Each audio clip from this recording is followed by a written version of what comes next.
Happy New Year!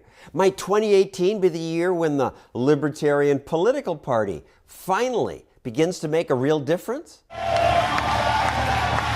Many of us hoped last year's presidential race would be the election where a libertarian finally broke through. But that was not to be. Sorry to keep you waiting. If you didn't get close last election, with two candidates lots of people hated, what's the point?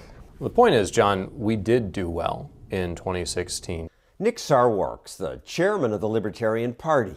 We tripled all previous records. In the 45-year history of the Libertarian Party, we've never had that kind of support from the electorate. And that's great. Tripled to what, 4%? About 3.5%. What's the point if that's success? Really, success is a long-term thing. It's a process. It's not a particular election. More and more people are seeing that when you elect Republicans, you don't get the sort of small government they run on. If you elect Democrats, you don't get civil liberties. You don't get any of the standing up for the little guy that they say that they're all about.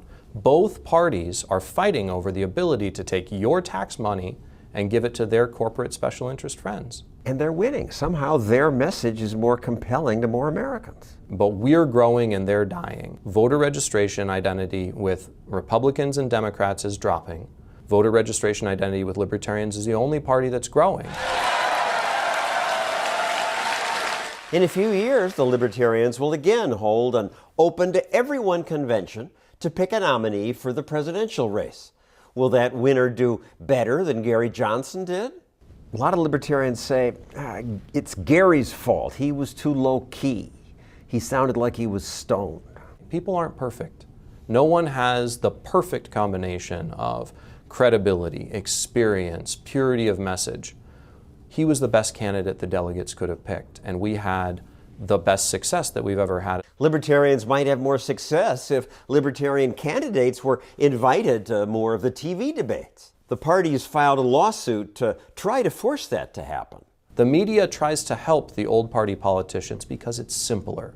It's simpler to run a story where it's just Republicans and Democrats, it's red and blue, it's Team A and Team B. It's more complicated to say, you know, there are more political options out there. So they try and make us look silly.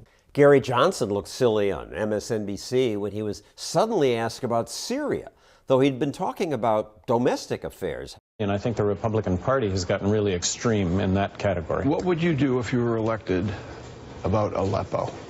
About Aleppo. And what is Aleppo?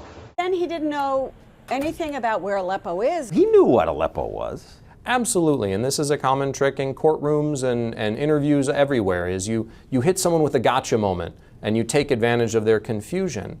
It's a dirty trick, but people pull it, and that's what the media did. 8,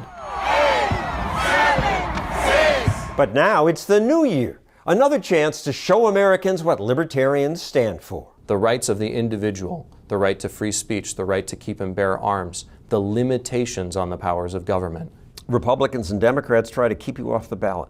Absolutely they do. They pass laws specifically against libertarians. In my home state of Arizona, the Republicans passed a law to increase our signature requirements to get on the ballot by up to 30 times. What do you mean specifically against libertarians? They can't do that. The floor debate in the legislature had Republican leaders saying, this is to stop libertarian candidates from running against us. We could lose our races if they run against us. They hate competition. And you're going to be on the ballot in all 50 states? That's the plan. They're already on the ballot in the yellow states. They're working on the gray states.